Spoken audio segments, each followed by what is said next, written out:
Бұл сабақта JSON-ды өтейік, 5-12. Негізі ол өте қарапайым әрі жеңіл тақырып. Жалпы JSON деген не? JavaScript Object Notation. Қысқартылған сөз, осылай толық айтқан кезде осылай болады. JavaScript Object Notation. JavaScript-тегі объектілерді string ретінде жазу дәстүрі, жазу ережелері деп айтса болады.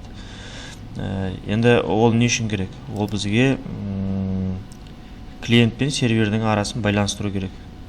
Біз браузерден серверге request жіберген кезде тек қана string жібере аламыз. String жібере аламыз, жазу жібере аламыз. Неге?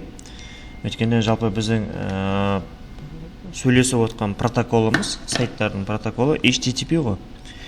HTTP деген қандай протокол? Ол Hypertext Transfer протокол. Екі ортада үлкен мәтіндер ғана жүгіре алады деген сөз. Браузер мен сервердің ортасында. Демек, біз жіберген кезде объектілерімізді әуелі жазуға айналдырамыз, сосын жібереміз. Және қабылдап алған кезде де жазу ретінде қабылдап аламыз, сосын объектіге айналдырамыз. Әйтеуір, екі ортада канал бойынша тек қана стрингтер жүру керек. Жақсы, енді JSON сол бізге соны не қылып береді, жасап береді. JSON Stringify және JSON parse осы екі функцияны қолданатын боламыз. Stringify дегеніміз объектіні қатарға айналдыру, string жазуға айналдыру. Мысалға, ана жерде бір объект құрылған студент, аты жөні, админ ба, қандай курстар оқыды деген сияқты бір ақпараттары бар. Соны JSON-ға айналдырсаң, міне жазу болып тұрады осылай. Енді JSON ол объектілерге қолданылады, массивтерге қолданылады және басқа да қарапайым нелерге қолданылады, қарапайым типтерге. String, number, boolean және null. Енді тағы да бір айта кететін нәрсе, үш нәрсе JavaScript JSON-мен айналдырған кезде үш нәрсе ескерілмейді. Ол методтар, функциялар ғой. Функция, мысалға, let user деген объекті құрып жатырмыз, оның бойында say hi деген функция бар екен. JSON-ға айналдырған кезде бұл тасталынып кетеді. Бұл бармайды ол жаққа. Және символіне свойства, символ деп басталатын пропертилар және мәні undefined пропертилар. Something undefined несе JSON Stringify user деп бос объектіні қайтарып тұр. Демек, мұна үшеуі бармайды.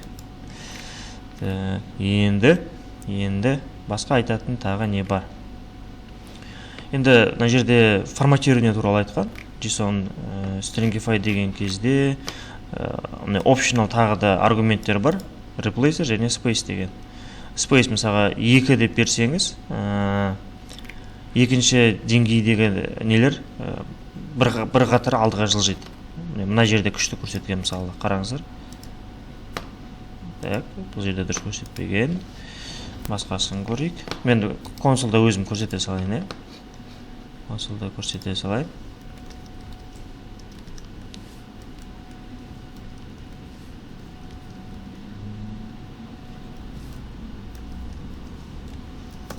Осылай болсын. Егер де осыны JSON Stringify деп объектіні бере салсам қалай болады?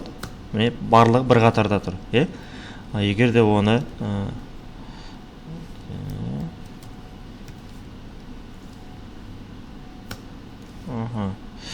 так, мына табы қалай жылжып кетті?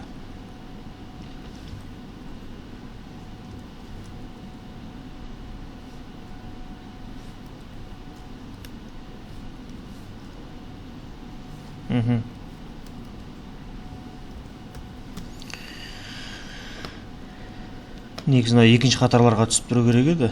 Бұл неге олай істеп тұр екен,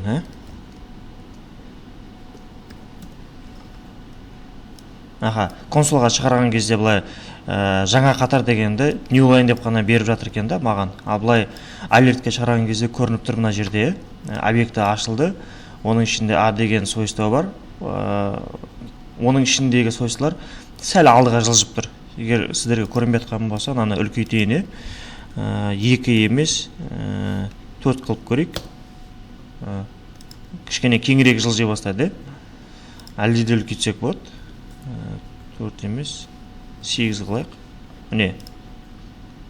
А, оның ішінде Б, оның ішінде С екені көзге көрініп тұр.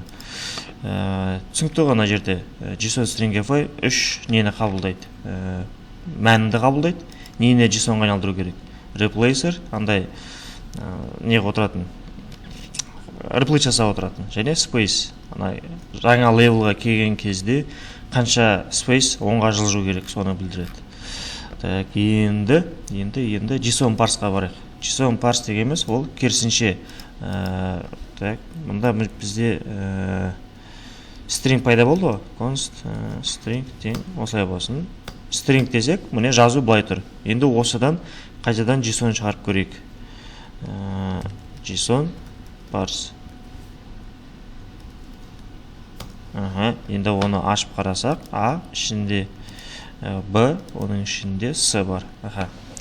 JSON parse деген stringтен қайтадан объектіні шығарып береді. Жалпы parse деген сөз, ол парсинг, ол тек қана JSON-ның контекстісінде қолданбайтын сөз, ол көп жерде кездесетін сөз. Жалпы мағынасы қандай да бір мәтіннен, тексттен өзіңе керек ақпаратты жинап алу деген сөз.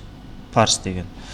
Мысалға, сайттарда парс етеді дейді, парсер құрамыз дейді. Ол сайт дегеніміз, жаңа айттым ғой, ол HTTP бойынша келетін болғасын, ол негізінде ұзын текст мәтін ғана. Сол мәтіннен керек нәрселерінді алып алу, парс ету деген. JSON-да да дәл сол. JSON парс келіп тұрған стрингтен өзіңе керек нәрсені алу. Қысқаша осы болды. JSON туралы басқа айтатын ештеңе жоқ. Өте жиі қолданылатын нәрсе. Сол себепті жаттамайын десеңіз де жатталып қалады. Оған сенімдімін. Жеңіл тақырып, осымен тоқтата салайын.